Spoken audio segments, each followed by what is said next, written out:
Indian television ചരിത്രത്തിൽ reality ഷോകളുടെ സുവർണകാലം എന്ന് വിശേഷിപ്പിക്കാവുന്ന ഒരു ഘട്ടത്തിലൂടെയാണ് നമ്മളിപ്പോൾ കടന്നു പോകുന്നത്.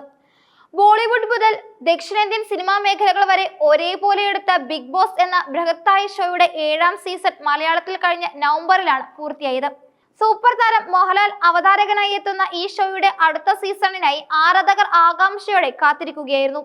എന്നാൽ മലയാളം ബിഗ് ബോസ് പ്രേക്ഷകരെ ഒന്നടങ്കം ആശങ്കയിലാഴ്ത്തിയ ഒരു വാർത്തയാണ് ഷോയുടെ പ്രധാന സ്പോൺസറായ കോൺഫിഡന്റ് ഗ്രൂപ്പ് ചെയർമാൻ CJ റോയിയുടെ വിയോഗം.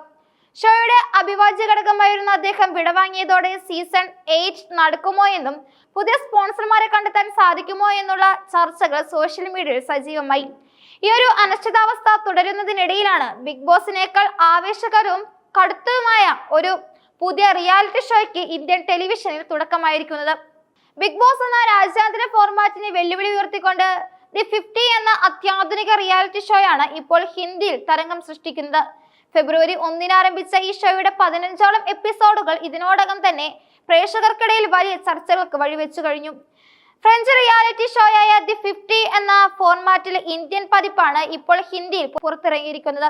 സ്പെയിനിലും അമേരിക്കയിലുമെല്ലാം വൻ വിജയം കൊയ്ത ശേഷമാണ് ഈ ഫോർമാറ്റ് ഇന്ത്യയിലേക്ക് എത്തിയിരിക്കുന്നത്. ജിയോ ഹോട്ട്സ്റ്റാർ, കളേഴ്സ് TV തുടങ്ങിയ പ്രമുഖ പ്ലാറ്റ്ഫോമുകളിലൂടെയാണ് ഷോ പ്രേക്ഷകരിലേക്ക് എത്തുന്നത്. ബിഗ് ബോസിലെ പ്രശസ്ത അവതാരകയും സംവിധായകനുമായ ഫറാഖ് ഖാനാണ് ഈ ഷോയുടെ മുഖമായി എത്തുന്നത് എന്നത് ഷോയുടെ മാറ്റ് കൂട്ടുന്നു.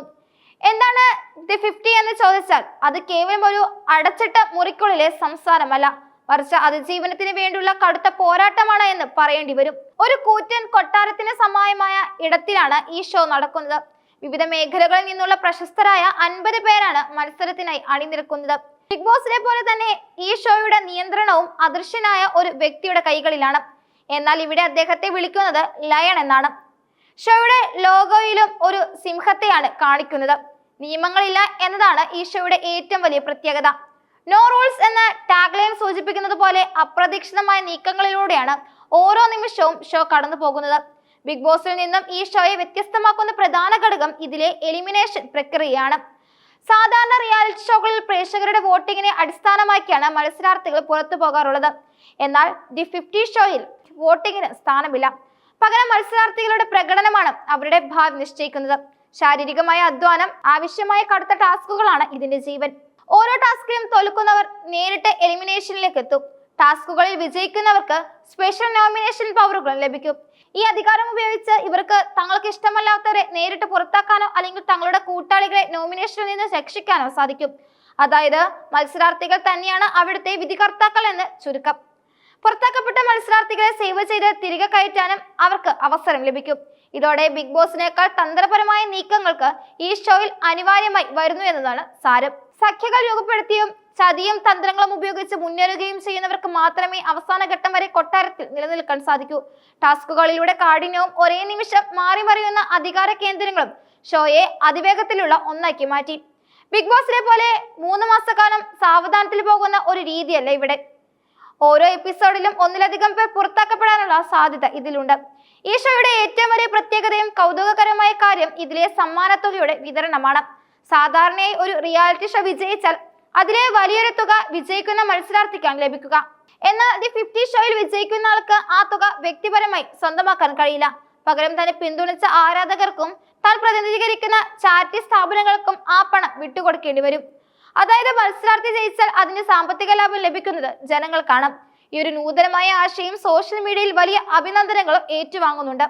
തങ്ങൾക്ക് പണം ലഭിക്കുമെന്ന പ്രതീക്ഷയിൽ ഫാൻസ് ഗ്രൂപ്പുകളും പ്രേക്ഷകരും വളരെ ആവേശത്തോടെയാണ് ഷോയെ പിന്തുടരുന്നത്. മലയാളം ബിഗ് ബോസിന്റെ ഭാവി സംബന്ധിച്ച ആശങ്കകൾക്കിടയിൽ ഇത്തരമൊരു ഷോയുടെ വരവ് മലയാളത്തിലും പുതിയ ചർച്ചകൾക്ക് വഴി തുറക്കുകയാണ്. സമാനമായ ഫോർമാറ്റുകൾ മലയാളത്തിലേക്കും വരണമെന്ന് ആഗ്രഹിക്കുന്ന ഒരു വിഭാഗം പ്രേക്ഷകരും ഇവിടെയുണ്ട്. ബിഗ് ബോസ് പോലുള്ള ഷോയുടെ സ്ഥിരം ശൈലിയിൽ നിന്ന് മാറി കുറച്ചുകൂടി പ്രായോഗികമായ കായിക ടാസ്കുകൾക്ക് പ്രാധാന്യം നൽകുന്ന ദി 50 പോലുള്ള ഷോകൾ മലയാളി പ്രേക്ഷകരെയും ആവേശം കൊള്ളിക്കും എന്നതിൽ തർക്കമില്ല. ഹിന്ദിയിൽ ഇപ്പോൾ തുടരുന്ന ഈ പോരാട്ടം ഭാവിയിൽ ദക്ഷിണേന്ത്യൻ ഭാഷകളിലേക്ക് മൊഴിമാറ്റം ചെയ്യപ്പെടാനോ അല്ലെങ്കിൽ പുതിയ പതിപ്പുകൾ വരാനോ സാധ്യതയുണ്ട്.